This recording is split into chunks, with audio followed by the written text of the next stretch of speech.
Welcome to our podcast, The Words That Make Us.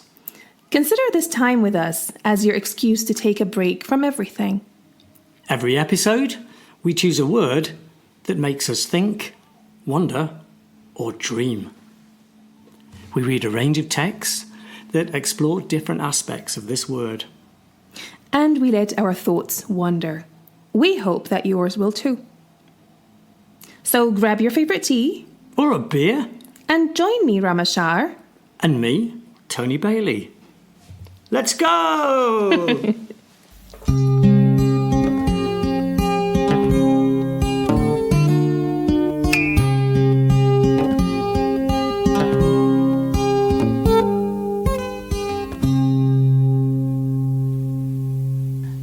So today's episode is on authenticity.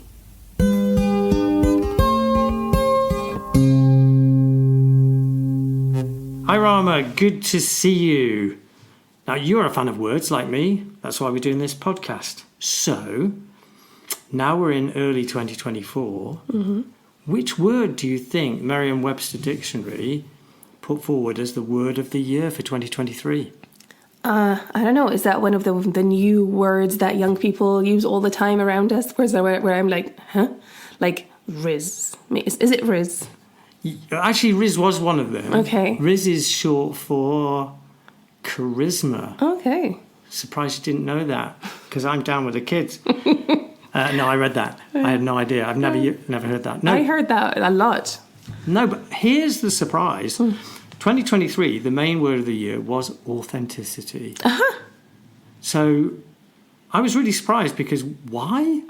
Why authenticity? It's not like a kid's word, is it? No, and I also thought that authenticity became a kind of buzzword a few years ago. I didn't realize that last year was its heyday already. So I'm sure you did some research. Tell me why. I did. I'm sure we're going to get onto this in the course of the podcast as we delve a bit deeper. But the reason why authenticity is up there is because of the world in which most people now live. And it's that quest for truth and the quest for meaning, which is all encapsulated in that term authenticity. And it makes the word authenticity, as I'm sure you'll have a view on it as well, but I find this completely paradoxical that authenticity should be so important to people in an age where there is so little authenticity. In a world of, people, influencers who are using, Photoshop so they don't look like they normally do, who are putting forward a lifestyle that they probably don't lead, putting forward messages about themselves which are probably not true, and yet what's really important in that domain is a quest for authenticity. What's really interesting as well is that actually when I looked it up as well, some of the buzzwords, or one of the buzzwords at the moment, can you guess what it is? Deep fake. Deep fake. Isn't that interesting? Deep fake and authenticity are both words of the year. This is hilarious. But it's just an absolute mirror image of society.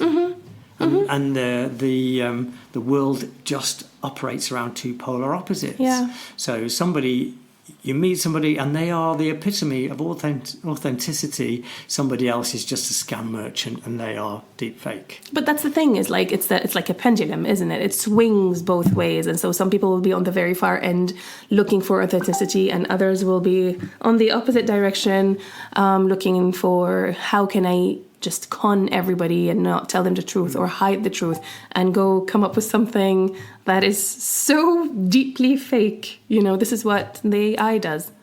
But is that what that's authenticity in the context of 2023, 2024. But is that what you take from the word? For me, authenticity is a word that I didn't use very much. Yeah. It's a big word. I think we like the word honest and the word trustworthy. These are the words we reach for every day. But I think now the word is authenticity. It's such a big word. It seems so important. Yeah. And I also think it has different connotations depending on where you're using it. So I think if you're talking about, the relationship that you're in. Is it an authentic relationship? Is the connection authentic? Is it? I mean, that has a. Actually, it just sends a bit of a shiver down my spine thinking about it. But it has a real. That's a very deep and meaningful sort of area. Whereas talking about, are these? Is this beer authentic Bavarian beer? Yes, exactly. Authenticity in that respect is a little bit more cut and dry. Yeah. Yeah, so it reminds me actually of something now that you mentioned beer and Bavaria, which is a very touchy topic. It reminds me of hummus. Yes. When somebody says, "Oh, well, yesterday I ate beetroot hummus," or I don't know, broccoli hummus, I'm like, "Are you freaking kidding me?" Hummus in Arabic actually translates to chickpeas. So beetroot chickpea. You cannot make hummus out of anything else but chickpeas. Okay, so this is a good start. So let's have a little bit of a rant. I hate that when, I walk through my little German town and see authentic Texan barbecue ribs. How can that possibly be authentic when I'm not in Texas? Yeah, I know. And also the ingredients are not Texan. So. And probably being cooked by, people who are definitely not Texan. Yeah. So I really hate authentic being used as like a badge of honour somehow. We're in a true authentic Thai setting. Oh, Thai in setting. the middle. Yeah, so like you go to a restaurant, Thai restaurant, and it's authentic Thai cuisine in an authentic Thai, and yet the waitress is from doing the an house Philippines, building. probably. Always from I mean, it's not authentic, is it? Yes. And why does it have to be authentic? Yeah, I guess because people are striving for this authentic experience. They want to feel like they are in Japan or in Thailand, or when they go somewhere, even if it's in the heart of Bavaria, they want to think that they are in Thailand. I must admit, if I go to a sushi restaurant and then I realize that the person who's serving me or making the sushi is Chinese or Thai, I'm quite bummed. And so I would like to have an authentic experience. Thank you very much. If you're going to tell me tell me it's Asian food and I'll just take it and say thank you. But tell me this is Japanese and authentic and I am quite offended. Yes. I don't have a problem with, going to a curry house in Ulm where I live and eating the cuisine. I do have a problem when it says authentic. Okay. Because more often than not, it's because you're not being authentic when you tell me it's authentic. Well, I'm not being authentic and they're not being authentic because the ingredients they're using are not sourced in the same places. Yeah. I went to I'm not going to say what the name of the curry shop is, the curry house is, but I went to their Sunday eat as much as you can, or in this case, eat as little as you'd want to because it wasn't very good. But it was, I've never had curry that's got loads of carrots in it. Right? But that's the thing, isn't it? Like when somebody asked me about the Syrian restaurant in the city and they were like, but is this authentic? I'm like, can you handle authentic? I don't think you can handle authentic. Right, authentic might not agree with your stomach one bit. So no, they have to change it. I hate to use the word bastardize it a little bit. So it would fit every palate. Yeah. And what's wrong with that? So when I lived in the UK, what I really liked about Indian cuisine was instead of attempting to be authentic, it knew that the palate of the person in England wasn't the same as somebody in Delhi or, and there's this growth of fusion cooking. So mixing together the authentic aspects of different cuisines, but also experimenting with fusion with more Western dishes and Western ingredients so that it was authentic because it was true for its time and its place and its context, which for me is what authenticity is. But, that terrible thing when you go into a town near Manchester or something, you go into a little Greek restaurant and it's got little statues and a waterfall and it's pretending to be somewhere on Mykonos. This is not authentic. It is not authentic, no. Yeah. But like from a business point of view, what does authentic mean? Because I looked at it as well and at some like authentic leadership and things like that. Can you enlighten us? Authenticity. So another reason why this is such an interesting one for us to do is authentic or authenticity has become such a buzzword in business now. It is a key word on the marketing department's tongue, but also senior executives and senior management are talking about authenticity. So if you go back to the 1950s and 60s... That word didn't exist, probably. Well, it did insofar as authentic Bavarian beer. Yeah, but not in business. Yeah. Coca-Cola, it's the real thing. It's authentic. So authentic in terms of business and marketing just meant, it did what it said. There's a sort of kind of what's it called? Like a lacquer that you put on wood called Ronseal. Yeah. You know Ronseal? No. And its strapline was, it does exactly what it says on the tin. That is what authenticity was. Yeah. It does what it says it's going to do. So, McDonald's is authentic because it's McDonald's. It's the same everywhere. So to start off with, authenticity was about doing what you promise. And it was also stylizing so that it was authentic for a particular type of cuisine or a particular fashion style, authentic sports clothing or that kind of stuff. Then authenticity sort of has developed. So it's not so much about being like Bavarian beer, or it's been more to do with authenticity of the brand. Okay. So now, is your company, do its customers find you authentic in what you say and you do? So people are not really reading or thinking too much about what you say in your adverts. It's about your behaviour in the public domain. I like that. And whether you an example of this might be, so Black Lives Matter, for example. A lot of companies came out in support of Black Lives Matter. Yeah. But just for a short period of time. Yeah. Couple of weeks, couple of months, and then it's disappeared. It was trendy and it was good to be on that bandwagon. So it wasn't authentic. Yeah. It was a reaction to public pressure, but it wasn't what the company really stood for. So which company is this we're talking about? All sorts, many companies, who will, for example... Did you tell me about Budweiser? What Bud Light? What was it? Bud Light was an example of a company who decided to market using a trans activist. But it was a major marketing faux pas, because what it did is it repelled the huge conservative majority they are the people who buy Bud Light, and they stopped buying it. But isn't that authentic? Then Bud Light stopped using that spokesperson and that marketing choice. So in that case, what do they stand for? What it tells me is that they're looking to attach themselves to whatever movement they can as a way of trying to increase sales to different markets, but they misjudged it. I don't think it was a genuine, authentic move. I see, okay. Because if it was, they would have stood stood by it. It was a statement, and then they realised it was too strong a authentic. statement. Yeah.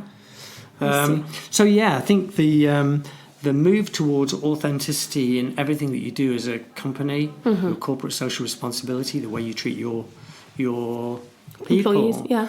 And then if you look inside businesses, not just at the way they market their products, it's a real buzzword about authenticity of culture in the organisation, having authentic corporate culture, having authentic leadership. So authentic leadership, whatever that means. I looked it up actually, and they just said authentic leadership has to do with having values that you stick by in the workplace, allowing people to be themselves, to be honest, having open communication, being vulnerable as a leader. And I really like that. I really think that is a move in the right direction, instead of this kind of this arrogant facade is I am the leader and I am your God and I know everything. That people are look, I'm human just like you, and I have opinions, and if you have opinions, come to me, everything is welcome, my door is open. I like that. I think that is authentic leadership. I agree with you that is good leadership. Not authentic. Well, here's the challenge, I would say. So if we look at what the word authentic means, so Cambridge University Dictionary, very simple definition, authenticity, the quality of being real or true. Yeah, exactly. But if a boss is a dictator or an autocrat and leads in that way, his leadership is authentic. Because he's being true to his leadership style. What he is authentically an autocratic leader or dictator. So the use of the word has now been kind of slightly twisted. Yeah. So that it's authentic means it's real or true and good. Yeah, exactly. It's benevolent. Exactly. Because there are plenty of companies who have implemented, a more authentic management style leadership. Well, what that actually means is a more consultative, more democratic, maybe more empowerment of workers. But that doesn't mean it's more authentic. It just means it's more humane or is involving. It's probably more what people would expect. Yeah, and what's good for the business as well, not just for the people, but also good for the business. It's motivating for the people who work there to be treated in a better way. But why is it called authentic leadership? Because I agree. To me, it's just better leadership, potentially.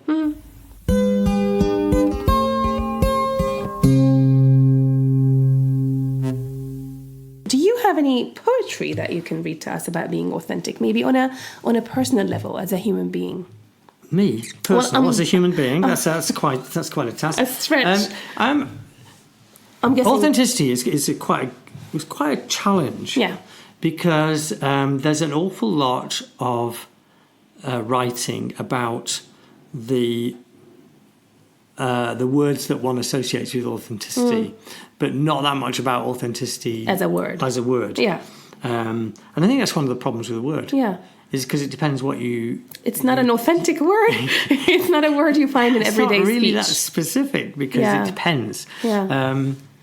But I quite liked a poem called The Man in the Glass. A poet called Peter Dale Wimbrow Sr., so I'm guessing he's American from that name. Yeah. Anybody who puts one of their parts of their names in quotation marks. But anyway, The Man in the Glass, it says... When you get what you want in your struggle for self, and the world makes you king for a day, just go to the mirror and look at yourself and see what that man has to say. For it isn't your father or mother or wife whose judgment upon you must pass. The fellow whose verdict counts most in your life is the one staring back from the glass. You may be like Jack Horner and chisel a plum and think you're a wonderful guy. But the man in the glass says you're only a bum if you can't look him straight in the eye. He's the fellow to please, never mind all the rest, for he's with you clear to the end. And you've passed your most dangerous, difficult test if the man in the glass is your friend.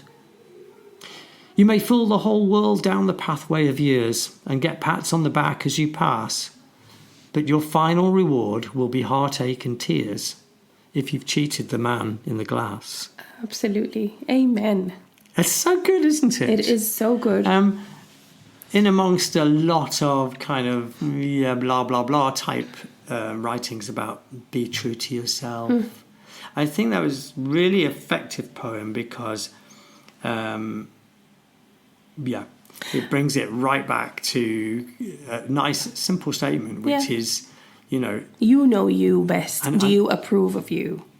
And you know what? In terms of my sort of life challenges or whatever, I completely identify with this poem because the person who I have taken least notice of or given least attention is the man in the mirror. It's a really sad thing that when things happen to you, that you're what you're worried about is what everybody else thinks, not about what you think yourself. And Yeah, we talked about that in our episode on reputation. Yeah. And how, we shouldn't worry too much about what other people think, but what you think of yourself. But, there could be another extreme of that, actually, that now that you bring it up. Could be also the imposter syndrome, which I suffer from. Yeah. So, it's also the man or the woman in the mirror is too harsh sometimes. And we have to have a reality check every now and then and not be too harsh. Yeah. So I think that what I really like about this poem is that it doesn't condemn you in any way. It's just very realistic and very straight to the point. Basically, you think you know yourself best. You think you're a good person, respect yourself, no matter what other people say. And if you think you're a bad person, don't respect yourself. Do something probably about it. I don't know if that is in the poem, but do something, and then you can respect yourself and it doesn't matter what other people think. And so the man in the glass, that's awesome. Reflection, basically, are you reflective enough? Yeah. So, and tying that to authenticity, and I really, again, do feel this, that if you cannot recognize the person in the mirror, then I don't think you're being truly authentic. And being authentic, your authentic self with yourself, I think is so important. Like being completely honest with yourself, like you say, being reflective, really understanding what is going on in your head. And it doesn't mean that you can't change, that you have to stay true to yourself and yourself is static and cannot change or grow. That's not what it means at all. It just means that you have to always check back and see, is this person who I want to be? Are my actions and what I think of myself aligned? And do they go together? Is this a person I would respect if this was not me? And so I think it's great. That's an interesting point you make there, though. Why is it necessary that the person that you really are necessarily is somebody that you want to be? I mean, we have a sort of notion. This kind of crosses over into this the notion of self and identity. And the feeling that our authentic self, the true self, to use that phrase, is the good one. So if you have multiple kind of personas, and we all have, we've talked about this again before, with all the world as a stage. And we put on an act, depending on what scenario we're in. And I definitely do that. Some of it as a defensive mechanism to protect some of it myself. Out of necessity. You can't go into a class and just be your true depressed self if you are depressed. You have to put on this persona of an educator, uplifting and all of that. Yes, but there's this feeling that all of these other personas are just there as to protect my true self, which is lying underneath there, which is intrinsically good and is the person I want to be. No. Why do we believe that our true self is the good one? I don't think so. Actually, this brings me to a really interesting point because, I'm very, very interested in psychology, and I know that one of the concepts that I really like, and people don't always agree with me on, it's not mine, of course, it's Carl Jung's. And Carl Jung says that there is a part of us called the shadow. Yeah. And so the shadow is this part of you that you hate. And so it depends. So, for example, for somebody, it could be that their shadow is that they know deep down that they are not as well educated as everybody else around them. Yeah. So they kind of try to mask that. They try to find ways around, or they over-educate themselves because this is where they feel shame. Yeah. And this is the side that is part of our true self that we need to let out into the sun. You need to air it out and let it out, because the more you hide it and the more you suppress it, the more it affects you. Yeah. So part of your true self is embracing this shadow as well, and it's not a good thing. Usually the shadow, it comes with the word. It's an ugly thing. I agree with that. So for me, I view the true self as the collection of all of those personae. Exactly. It's part of... Yeah. I was reading about a psychology experiment. One part of this experiment was where students were asked about if they could transfer any part of their personality. Say they were going to die, and you could donate part of your personality to somebody else. Yeah. Which bit would it be? Okay. And the overwhelming majority of students were talked about the good bits, the kind bit, the nice bit, the charitable bit. People didn't talk about, I'd love somebody to get my temper, or stinginess. But for me, they're all part of the authentic Exactly. self. I think authentic self means embracing everything that you are. But here's the other thing as well. It's like, it doesn't, like you said, authentic self doesn't mean like this is me and accept me the way I am and I'm going to be myself whether you like it or not. That's not what authentic self means. It means embrace your authentic self, but keep working on the parts that need changing. Yes. So, for example, Alain de Botton, who I actually really like, the guy who does this... You're smiling because you know what I'm going to say. I know you're not a big fan, but I really am. He has this channel, School of Life. Yeah. And should I let you say what you want to say before you Do you want me to say it? So, No. Alain de Botton, I do have some history with Alain de Botton. Yeah. Okay. Favourable? When he was a boy, Okay. in his early teens, I was working for his father, who was a very successful Businessman. fund manager who owned a large private wealth organisation. And I used to do a lot of running around for his father. And so on occasion, I had to go to their very beautiful mansion or houses in Eaton Square, one of the loveliest parts of London, into their beautiful house that was bedecked with original artwork, and I had to take my shoes off, obviously, because they had beautiful white carpets. Yeah. And I had to do some, pretty heavy-duty technology work, like show him how to switch the computer on. Anyway, so, my original... he's gone on to do wonderful things, and he has a lot of very good reviews and such like, but I find it very difficult because of my connections with him when he was younger to take him as seriously as maybe other people do. But that's the child, okay. Exactly. So I only know him as... That's my failing, not his. Well done, Alain. No, I think he's really worked hard on himself, and he is really knowledgeable, and he has a great voice as well. So his, if anybody doesn't know him, The School of Life is fantastic, and he has really nice videos. But anyway... He says something about this authenticity because, what I was, to be honest with you, usually you're the cynic and I am the kind of airy-fairy, but this time I was the cynic because I'm like, for God's sake, don't be yourself. Don't be your authentic self. We don't need your authentic self because I don't want people, around me, farting and picking their noses. I want... You spent too much sitting opposite me in the office.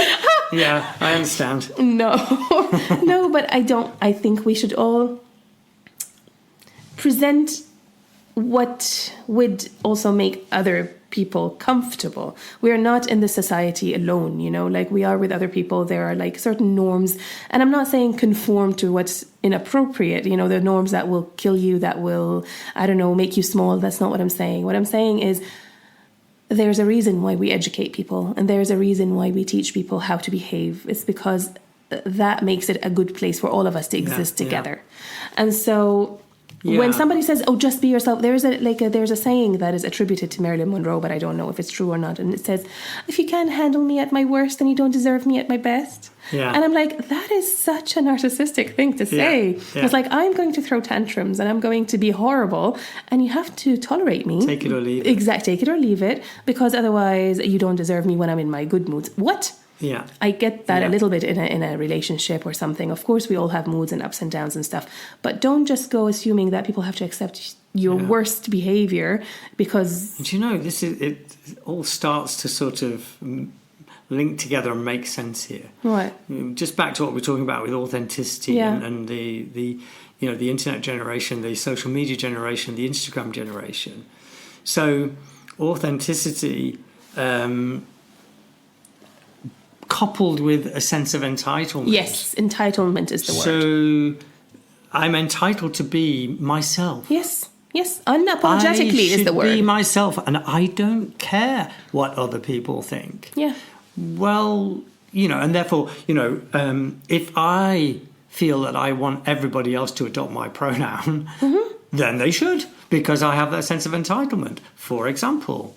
I think that's where it has gone, is that what you said before is absolutely true. We are social creatures, and so our true self has to be able to cohabit alongside everybody else. Exactly. So that you can't be your true self. You can't always get exactly what you want, or you can't always expect everybody else To bend to your will. To bend to the will of your true self. Yes, exactly. Because by doing that, they Can't be their they selves. can't be their true self. An example I just showed you is kind of an extreme one, but I think it's just an important one that absolute respect and to anybody who has that view that wants to identify in a particular way, but that doesn't necessarily then immediately mean their true self now has control over mine, so I have to see or say whatever it requires in order to satisfy theirs. So that I don't know if I articulated it properly, but for me, it's like being your authentic self is you knowing your values and knowing yourself and, embracing your shadow. But it doesn't mean that I should inflict my shadow on you. That's not fair. No, and I agree. But anyway. And that your true self that sits in the heart of this is not just Mr. Nice Guy. Yeah. It's much more complicated than that. Yeah. And it's there for you to manage. That is your project. Exactly. You have to manage this in the different contexts within which, and you also have to be sensitive, as you said, to the needs of other people. Others around you, exactly. Otherwise, and so this is... The true self basically actually is also part of it is this inner child. Again, this is psychology. Yeah, so the inner child is just that. It's a child. There's a child inside all of us with needs and wants and problems and issues and faults. And that inner child needs to be, contained and needs to be tamed. And it doesn't mean that, I'm taking away my creativity or my voice or that's absolutely not what I'm saying. I'm also a free spirit and I need my freedom. But I'm just saying that it's not...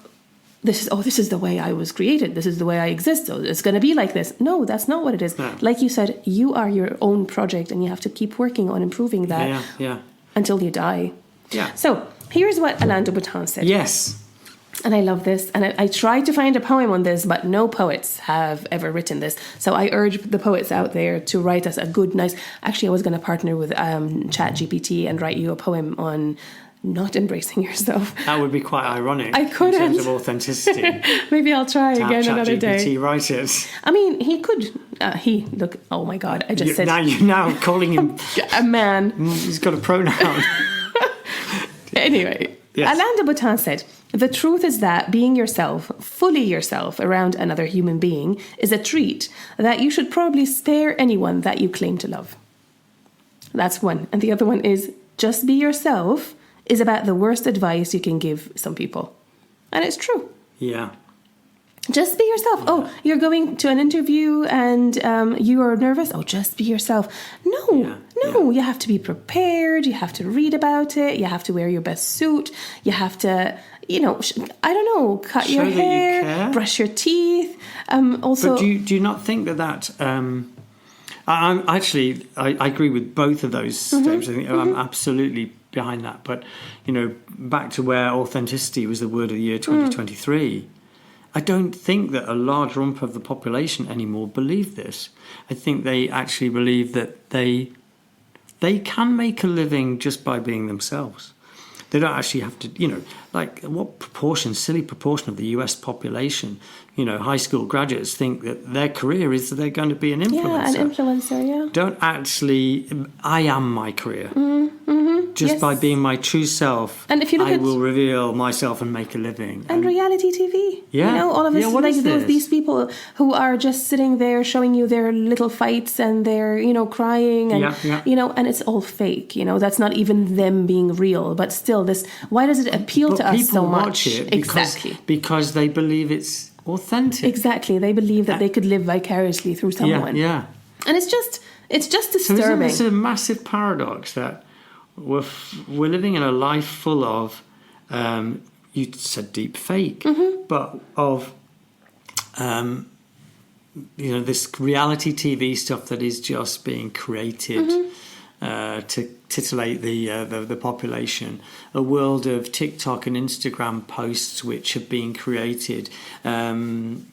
Influencers supposedly being influential when they've got no real life experience or no real authority to be influential. Yeah. And they're just there to act as a voice piece for a business that is looking to manipulate. And here's something else, actually, because you mentioned TikTok, and I hadn't thought about this until now. TikTok means that everybody gets a platform. You know, and it means that anybody without preparation, without working, like trying to embellish something, to give me a good final product, they can just do whatever little silly dance they want, whatever little joke that they can come up with. A bit like doing a podcast with very little preparation. Is that what you're saying? I knew you were going to say that. Yeah. We work really hard on this, so you know. I've spent minutes on this. No, but like, you know, on TikTok, it just enables everybody to just be your little silly thing, and we're going to love that, and we're going to be wasting hours of our day watching reel after reel after reel of young people and inexperienced people, you know, people who have nothing to tell us, because they're being authentic, and we should embrace that. And I think at some point there's going to be a big kind of wake up moment where we go, hang on a minute, who are you? Why are you flooding my feed? Exactly. And it's definitely not authentic because it's being created. Yeah. But it's not being created to a nice degree. It's being kind of half-assed, you know? Like, it's like, I feel like doing something. I'm going to maybe, like, practice it 2-3 times, and then I'm going to do it on camera and just, you know, give it to people. And you're like, I'm going to go to the gym and work out and film myself because the world really wants to see. Needs to see my big bum. So back the true self thing, I did a bit of reading about just the psychoanalysis, the school of thought around true self, because it kind of links with what we've been saying. It's all kind of dovetails nicely.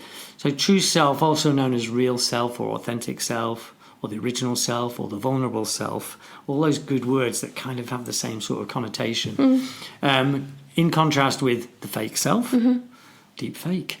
There we go. Fake self, idealized self, superficial self, pseudo self. So this is a concept of psychological dualism. English psychoanalyst Donald Winnicott.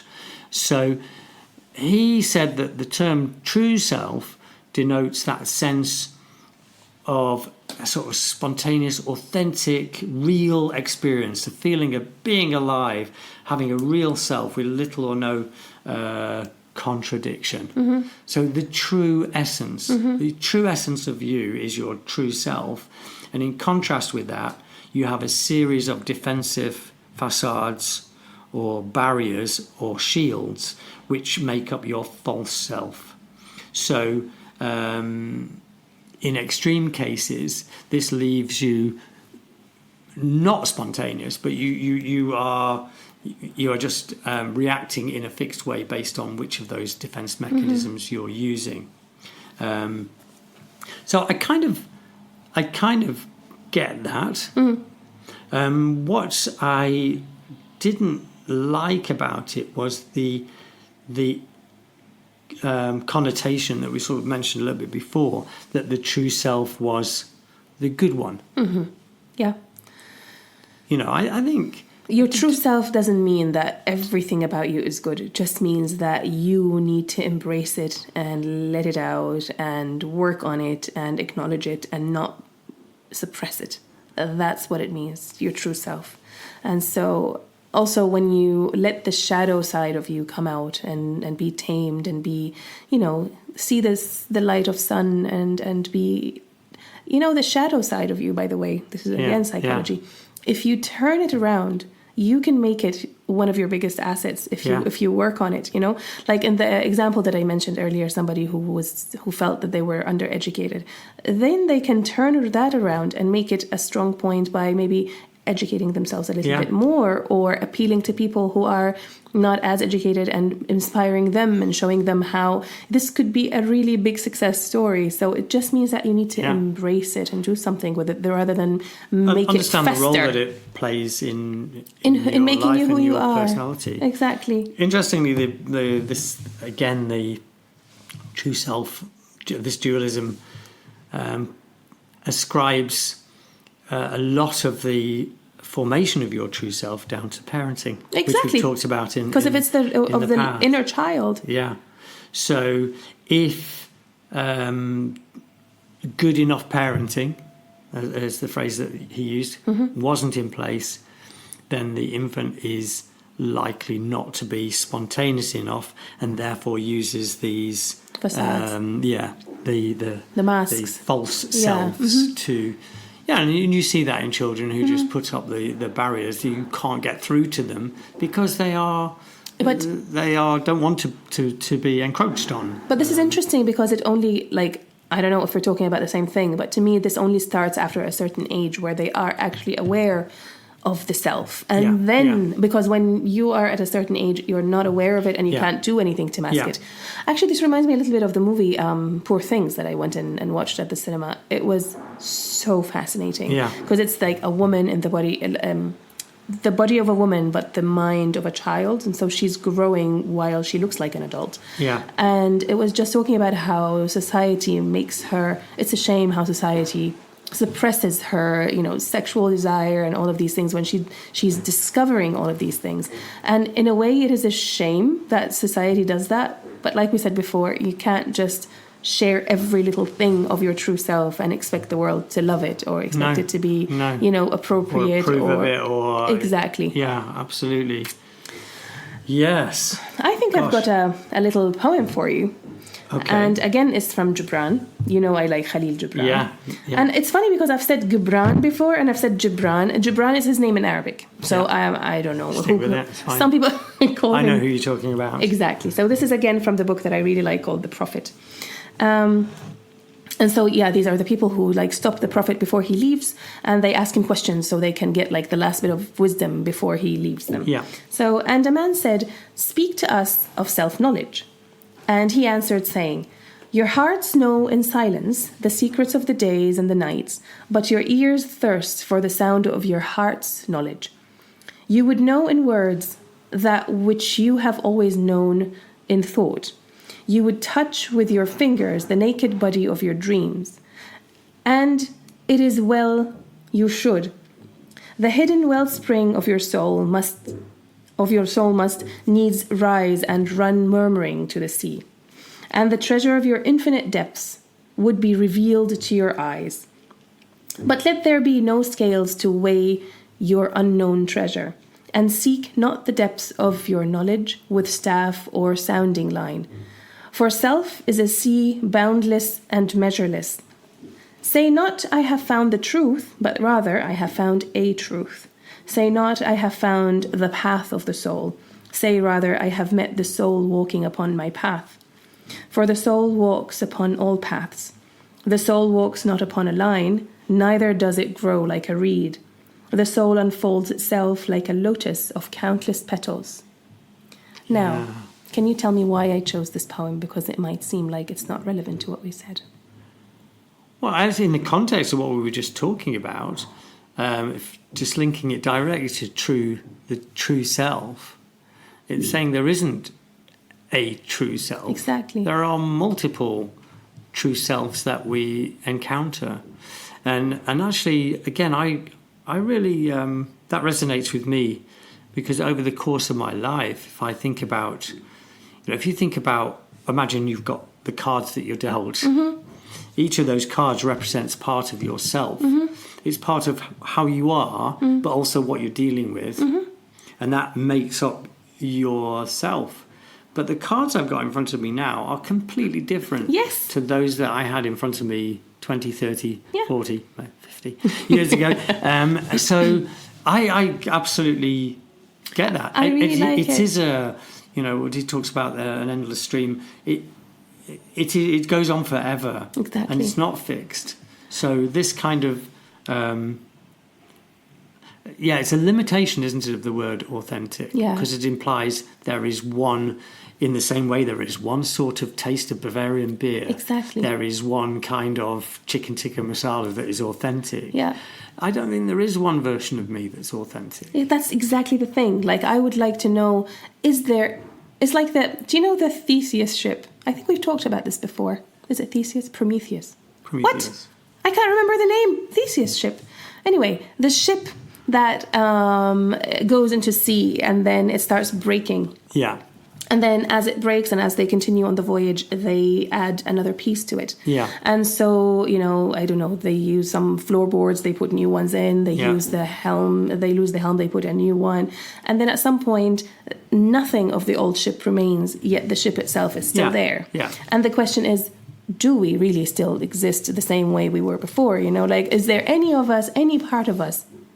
I don't know if there is any authentic part of me that is still the same from 20 years ago. Biologically, all of your cells 7 years you replace. So exactly. Just physically, you've recycled yourself many. Biologically, definitely, but like maybe the soul remains. The essence of the soul remains.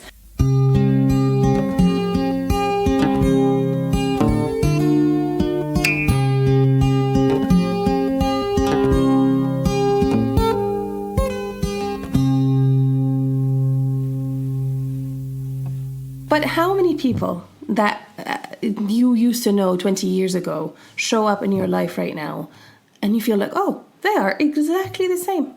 The same person?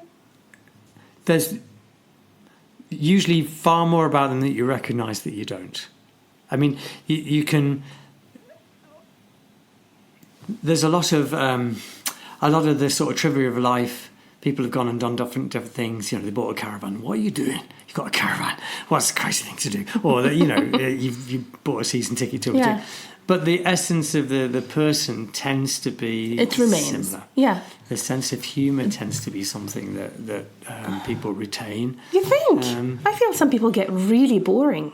Some life experiences really bog them down and become really boring, and they lose their sense of humour. Yeah. And you wonder, where did that youthful energy they had go? That's true. I think what really remains is the essence, like you said. The essence is like... Have you ever met somebody from your past and you barely recognise them in terms of that? Because you then wonder what happened to them. Yes, it has happened to me. Trauma, and I met somebody recently that I hadn't seen for a long time, and I did have that thought: what happened to you? Yeah, that's sad. Because although there was still, there's still the sort of like the essence, you could find it, but it was really hard to find behind all this damage. Yes, exactly. And also the opposite can be true. There are people that you knew from your past that were, you're like, oh, I never liked you back then, but actually now you're quite all right, Because people then, they meet the right person. It has happened. Somebody in my family... Actually, this is a really interesting story, and I'm not going to say who it is, but this person was always on edge, always ready to cry or ready to attack or ready to have a fight. Yeah. And then after a while, met a really nice partner, really good for them. Somebody who was always quieter, would not, if this person went into a fight, the other person would not do the same. They would just calm them down, like, what's wrong? How can I help you? What can I do? And then this person that I know saw their family after a long time, and the family was like, you are a totally different person. You're so much calmer and so much more fun to be around. And when my relative went back to the partner and told them that, the partner started crying. Wow. Because they found it so... It was the best compliment they could get, that this person that they love so much and that they have been with for a while is now in a better place because of them. Yeah. And that means the world. So it can be either way, the essence of the person stays the same. But people can change, and they are still authentic. This person is authentic now and was authentic then. It was just the circumstance it changed. Yeah. And what they were back then is nothing like who they are right now. And it's really, really, really fantastic and gives you a lot of hope. Yeah. What did you find out that religion's got to tell us about so this authenticity? Time, is that anything I didn't in the Quran or elsewhere? I did not find something from the Quran, because the Quran is very much about, this is intrinsic in it, just like be honest, don't cheat, in your business dealings, be trustworthy. This is just, but I didn't find something about being your true self or being true to yourself, being loyal to yourself in a way. So I went and looked, and I found something from Buddhism. Yeah. So this is something the Buddha apparently said before he died. He said, "Those who, either now or after I am dead, shall be lamps unto themselves, relying upon themselves only and not relying upon any external help, but holding fast to the truth as their lamp, and seeking their salvation in the truth alone, and shall not look for assistance to any one besides themselves. It is they, Ananda, among my bhikkhus, I don't know what that word is, who shall reach the very topmost height. But they must be anxious to learn." And to me, this whole thing about being your, lamp and being helping to yourself, I like that. But what I highlighted was this last bit, but they must be anxious to learn. This is my favorite, because maybe it's confirmation bias, because it confirms what I said, basically, that about being reflective and changing yourself for the better. You can't just say, "Oh, this is me. That's the way I was born." No, you have to work hard on yourself and reinvent yourself. And you have to be anxious to learn. Otherwise, you will never be a better person. No, I absolutely agree with that. So what did you find from the Bible then? I'm assuming you looked at the Bible. I had a quick look, skim through, see what I could find. Mm-hmm. There was sort of 3 takeaways, I suppose, from the Bible. Firstly was just a lot of commentary about one of the appealing characteristics of Jesus was his authenticity. So he didn't and never portrayed himself as being perfect, and that he was a man with all of the same trouble, strife, torn by the things that he saw and experienced. He got angry. He lashed out in the temple to the moneylenders. So authenticity was one of his key characteristics. There was no pretense. He did not pretend to be anybody. He was never a saint, and he never pretended to be a saint. And he, in his preachings, he really understood the world from the sinner's point of view. Cool, which is really... So that was quite good in terms of that. Less so, I suppose. I wasn't attracted to a lot of the scripture equates what we've been talking about in terms of the true self, and that part of you that is filled with the Holy Spirit.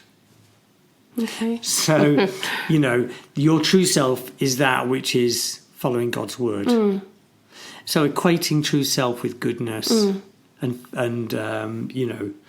being a good Christian. Yeah. Any verses here? Matthew 6:1. Be careful not to practice your righteousness in front of others to be seen by them. If you do, you will have no reward from your Father in heaven. That's very interesting. That's exactly the same thing in the Quran. Yeah. We said that before, like if you are going to give to somebody with your right hand, don't let your left hand know, because you're not doing it just to show off. Yes. So, Samuel, but the Lord said to Samuel, do not consider his appearance or his height, for I have rejected him. The Lord doesn't look at the things people look at. People look at the outward appearance, but the Lord looks at the heart. So the sort of true self. So that's throughout. So if you were going to put a Christian's view on the scriptures, it is very much true self, false self. The true self is the one you want to find, because that's the one that is aligned with God's teachings. And last thing that I picked on is that Jesus, in his preachings, did not like inauthenticity. He wanted all of his disciples, all of his followers, to be true to themselves and true to God's word. So in Luke, 12th chapter of Luke, he says something like, you can't keep your true self hidden forever. Okay. Before long, you'll be exposed. You can't hide behind a religious mask forever. Sooner or later, the mask will slip and your true face will be known. I like that. Where was that from? That's in Luke chapter 12. Oh, wow. I like that because what that is again, Jesus wasn't always supportive of people who were in the church. And what he's saying there, it's much better to be authentic than to hide behind this religious mask. I really like that. So that's quite good. So, yeah. I found something from the Stoics as well. Oh, good, yeah. So I found this article, and we'll put this in the show notes. It's called Authentic Existence, Bridging Phenomenology and Stoicism. Okay. And nice, short, snappy title. Thanks, yeah. I found this snippet that I really liked. It says, according to Stoics, to become the sage requires a long-term, persistent effort. Stoics describe the sage as a person who is making progress, and it is part of the concept of ethical development. See, again, development. Mm-hmm, yeah. First, the ethical development is constant self-improvement because nothing great comes into being all at once, and that was said by Epictetus. And second, all humans are capable of progressing towards a virtuous life and living in accordance with nature. Yeah. Again, I highlighted that part. You can see there, nothing great comes into being all at once. So I really like the fact that, we've visited the Stoics pretty well at every episode. Mm-hmm. And it's amazing how that philosophy is able to shoehorn into every topic. Every aspect of life. If you think about authenticity, the Stoic, I guess, would say the successful life, we've talked before about, it's how well you tackle what the adversity or the challenges that you are faced with. Mm-hmm. And the more authentic you are in doing that, the more likely you are to be successful. Yeah.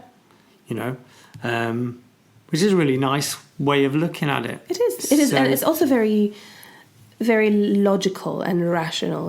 There is nothing about it that is like either too spiritual or too emotional or anything like that. It's just and that reading there again goes back to what you were saying before with the earlier reading about development, ethical development, self-improvement. Yeah. So it sounds, again, we've come kind of a long way in this because my original thoughts about authenticity were that I'm not sure that I really like the word. Yeah. I noticed when we started, you suggested the term because you were kind of curious about it. You weren't 100% sure. Well, as I say, especially when you apply it to the 21st century, there's something hugely paradoxical about it. I mean, while we're on that paradox of it, how do you see this quest for authenticity, which seems to be, is that, a big buzzword in business, in everywhere, social media, authentic, in a world where the fourth industrial revolution is taking place, artificial intelligence is rife, machine learning, automation, robots. How in that context would it ever be possible for us to experience true authenticity? To be honest with you, I think the word authenticity is now becoming trendy because of fear. Yeah. People are scared of losing everything that is real. We're losing sight of what is real and what is not. Everything can be faked. We have, as we said, the deep fake. Texts and things can be done by AI. Even on Instagram, these girls, they have filters on all the time. Yeah, I wear a filter. I'm sure. I've seen you with your lipstick and everything. Yeah. It is just really scary, I think, that in the face of all of this, we are unable to differentiate and discern what is going on here, where is the truth, and we need to cling to something. What's scary for me is that it's like everybody being desperate for healthy eating, and then everybody goes to McDonald's. Because if there's a quest for authenticity, we're looking for it in the wrong place. Because if being authentic means you've got 350 followers or 2,000 or 1 million followers who like you, well, that's not authentic. I mean, you definitely have to have some kind of persona to maintain that following, right? Because the moment you slip and say something that the mob doesn't agree with, you're going to get lost. destroyed. Exactly. But those relationships, are not authentic. No. They are manufactured by those those programs or apps that we're using to double as or to replace the real relationships that are truly authentic. You make friends with somebody on the other side of the world who happens to follow your Instagram account. It's not. You That's don't not really authentic. have any context or knowledge. It's just almost like a... No, I don't think you can call that a friendship anyway. It might be kind of like, okay, there are some things that you're presenting to the world that I agree with, I subscribe to, Yeah. but that's it. I don't think you can call that authentic. But you would hope that we would have authenticity in our intimate life, with our family members, Yeah. with our children, with our partners, colleagues even. But people spend less and less time in those relationships Yes, now because they're maintaining spending those more and more relationships. time in these artificial relationships that don't really have authenticity. That's associated really with it. alarming, actually, because we all, including myself, spend a lot of time on our phones, and maybe I wonder if that's taking away from the authenticity of our connections with those we really actually care about. Yeah. So, what do you think is a way to maintain? Let's take it to romantic partnerships. My expert subject, my specialist subject. Yes, how can I help you? What would you say are your tips on maintaining an authentic relationship? I think you just got to be yourself. Sorry, Alan de Botton. No, I don't think you should just be yourself. I think that's a really difficult question. And if I knew the answer, I'd write a book, probably. But I think it's somewhere down the road that we've been discussing, isn't it? The first thing is that it cannot be all about you. Mm-hmm. Yes. It can't be just about you. It's not the Marilyn Monroe school of relationships. No. But on the other hand, it can't be just about the other person too. Because that's not authentic. That's not authentic, and it also doesn't help you find the man in the mirror. Yeah. So there is a kind of a dual flow going on here, which is being able to satisfy the authentic needs of both people in the relationship, and for both parties to acknowledge that they exist, and then to pull into that what you talked about there about development, and that it's not about how you start the relationship, it's how you progress the relationship Maintain and develop it. the relationship. Yeah. Because there are so many stories that I can tell you, that probably most people can tell you, about relationships that started so well, and they were never going to fail. Yes. And they seemed perfect. Yeah. But they just failed to develop as you mentioned, all those things in your life that change, the cards that are in front of you change. And if you don't work together with your romantic partner or relationship partner to address those changes, then things are going to go wrong, aren't they? So I found this really nice article. It's from a website called Better Up. I'm not sure exactly what they do, but the article itself was really, really good. And I really recommend reading it, and I will put it in the show notes as well. So there are some things here that I really like. And I'm going to gloss over some, but then I will stop at some. So one of them says, the first one is define and embrace your strengths. So these are tips for an authentic relationship. Authentic in general, but we can apply these to relationships. Okay. So like strengths, what are you good at? What is your partner good at? That's important. Explore your values. I think this is extremely important in any setting, but also in a marriage or in a relationship, in any kind of partnership. What are your most important values so I can respect those? What are my most important values so you can respect mine and not infringe of them and not, make me feel like my boundaries. What is your most important value? Have you ever thought about that? My most important value. Shall I tell you mine? Authenticity. Okay, I'll let you think about that. Maybe I'll ask you next time. Honesty. Very good, because that's definitely not mine. My most important value is fairness. To me, That's a good one too. If I witness injustice, I feel like my ears get really hot and I get really mad. So to me, that's... And honesty has not always been top of my list. It has become top of my list. Yeah, really? Yeah. Okay, so that's part of your authentic self. Because sometimes I feel like, to me, honestly, there are some things that you can be a little bit conservative with the truth about. Something that will hurt others. Maybe we should have an episode about that. Yeah, we will have an episode about that. Yeah, yeah. But to me, it's this idea of not fair. Are you being fair? Justice. Sometimes telling people the truth is actually not fair to them. Yeah. So, so anyway, but that's a topic for another day. So, exploring your values is very important. Acknowledging external versus internal influence. Yeah. That's also important. Internal self-talk, it says here. But for me, it was the values one was very important. And the next one is notice and name your emotions. I think this is something you would be surprised how many adults are not good at this. Oh. They don't know what they're feeling. Yeah. And all of a sudden they're grumpy or something is happening and you're like, but what is it that you're feeling? Oh, I don't know. Can you tell me what's happening so I can help you? No, I don't know. Did I do anything? I don't want to talk to you. A male of my generation was never encouraged to acknowledge any of that, let alone put a name to it or to describe it.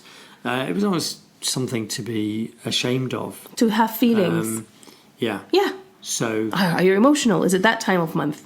Yeah. Isn't that sad? But it's so important because otherwise this creates resentment in a relationship. And this is the last thing you want to have in a relationship. It can really fester and eat at it and ruin it. So you really don't want that. Then it says practice mindfulness. And then it says build your social support system. This is also important in a relationship. Because your partner cannot be your only support system. You have to have somebody around you that you can... and you have to have the opportunity for other relationships. Yes. So that other parts of your true self can express fostered. themselves. Yeah. Because it's impossible to find a partner who can satisfy the needs of all aspects of yourself. Absolutely. Yeah. And that doesn't mean you're not suited. It's just not possible. Yeah, exactly. So I am not going to read the whole thing. I will put this in the show notes. It sounds like, 'cause it's far too easy, isn't it, to say, put it on my Tinder profile, looking for an authentic relationship.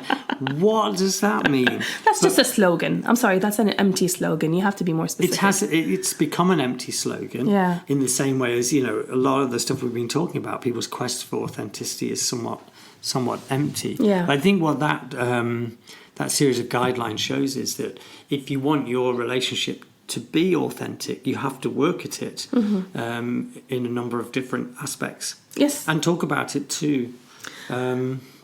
Exactly. It can't be authentic on its own. Yeah. Really. Yeah. And there is no connection that will be authentic without some work, without some struggle, some kind of tweaking. Otherwise, it will never be authentic. Yeah. Either I hide myself from you because I'm afraid that you'll reject me, or I tell you everything without thinking about it, tweaking it, or prioritizing what I really need, and then I overwhelm you. And, so there has to be a lot of awareness going into any relationship for it to be authentic and for it to thrive. My problem with the word authentic, the reason why I was kind of struggling with it initially is, people... Tony, are you authentic? Are you being your authentic self? 'Cause I think at any moment in time, I'm being authentic. Even when I'm putting on an act. Because putting on an act is my strategy, my authentic strategy for dealing with now. A particular situation right now. So if being authentic is being real and true, then by definition, I'm always being real or true because I'm reacting in the way that I feel is the right way in this situation. It's my current version of myself to deal with that. I sort of feel like when people say, if you were any more authentic, what they mean is, I wish you were more open, or maybe I think authentic more willing to show emotions or something. No, I'm not sure I think authentic is. I think when people say to you, I wish you could be more authentic, first of all, nobody would say that to your face. I think. But I think what we mean by that, this person is inauthentic. It means that this is a person I don't know where I stand with. Okay. This is a person who is flaky, who is not being, clearly hiding something, clearly not being themselves. That to me would be the problem, would be like an inauthentic person. This is someone, That's helpful. I can't figure out. Whereas I like people who are like an open book. But again, I could counter by saying they're only being like that because they don't know how to handle the current situation. So in a sense, their inability to handle the situation is a sign of their authenticity. Yeah, but look, sometimes I do watch people being inauthentic in a certain, like, you can tell there's somebody in the room they cannot stand and they have to smile until this person leaves and they're like, oh, I can't stand that person. I can understand when you're being inauthentic. So being inauthentic is when you are pretending effectively. Where you're fake, yeah. You are faking a particular set of emotions or feelings or attitudes or actions that's in one order meaning. to negotiate the situation. Yeah, or in order to survive a situation. That's also... But if somebody is like this all the time... But when we do that all the time, though, don't we? So I guess it's where it's at its most extreme that somebody comes across as being inauthentic. It's rare, but I've seen it. Yeah. So I have seen people who are always like that. And whenever you're with them, you notice that, they're talking about somebody and then somebody comes in and like, hi. Oh, yeah, that kind of two-faced Exactly. thing. That's inauthentic. That's definitely inauthentic, yeah. Yes. And it's. I have to be honest, I have not seen many people like that. I could never be like that. If I don't like somebody, they will most likely know. Because I will try to stay away because I hate that feeling of like... But it sounds like it's linked in some way to honesty then. I mean, it's definitely part of it. Because you are acting in a way that is ultimately you're being dishonest with yourself. Yeah. Oh, it's so great to see you. When you think, oh no, you not again. Yeah. I think we've talked a lot about this idea, and I hope that we have brought some kind of different. I mean, we definitely didn't solve the question, what is authenticity, but I hope that we. No, I think what I've taken away is it's been a good discussion about what makes up the self, about who you're most answerable to yourself. But I think that authenticity as a word in 2023 is a really paradoxical and problematic word, and we should stop using it except in where it really is useful or helpful. Yeah, exactly. Where it's not tokenistic. I don't want to see another business article about the need for authentic branding. I mean, what does that mean? Because that's actually a paradox in itself, because you're branding. Absolutely. Exactly. Absolutely. So, have you got something to finish with, or should I read to you this poem then? Why don't you read me something? Yes. Yeah. So, I found a really nice poem. It's called I Am Not I by Juan, Ramon, Jimenez. That's easy for you to say. Said in an authentic Spanish accent, was it? I'm so sorry to all of our Spanish friends. I am not I am this one, walking beside me, whom I do not see, whom at times I manage to visit, and whom at other times I forget, the one who remains silent while I talk, the one who forgives, sweet when I hate, the one who takes a walk when I'm indoors, the one who will remain standing when I die. Wow. Yes. That's a little bit like the man in the mirror. Yeah, very similar, exactly. The true self is somewhere. Do you ever have that discussion with yourself and try and find out who's really in charge? Like, there are many, many voices that occupy my head. There's the rational, there's the well-planned, there's the emotional, whatever. They're all competing for space. But who's the one in charge here? I don't think I have that. No, I think my logical and my emotional and my gut feeling after all of these years have now kind of merged into one. Yeah. I hope so. And is that the person who walks beside you? That's interesting, because when I was looking at the interpretation of this, my interpretation was the person who's walking beside me and the person who will stand when I die is my true self and my soul, basically my essence. Yeah.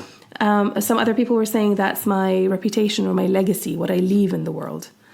But I'm not sure I agree with that. So you'd hope that the two would be similar, wouldn't they? Yeah. What I wanted to come away with is that the essence, the true self is the one that when I'm talking, when I'm busy, living in this, there is a kind of out of body thing that is me, that is maybe a little bit wiser and will stay to roam the world while I'm gone. Yes, that's true. That's good. I mean, I honestly sometimes think of myself as watching myself or walking beside myself while I do particular that things. I do, yes. So well done today, Tony. You did a good job at school. I like the lesson that you took.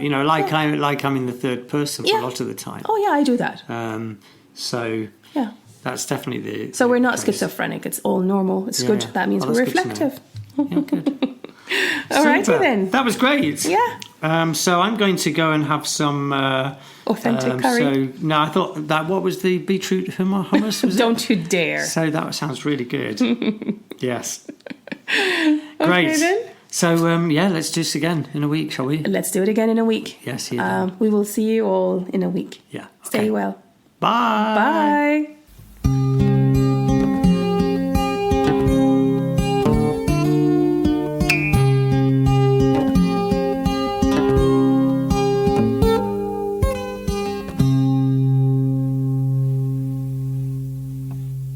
We hope that you've enjoyed listening to the readings we chose for you today.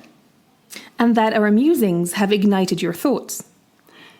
If you've enjoyed this episode, please share it with your friends and those you think would enjoy it. If you have any thoughts, suggestions, or any kind of feedback, please send us an email using the email in the show notes. We'd love to hear from you with the words that make you.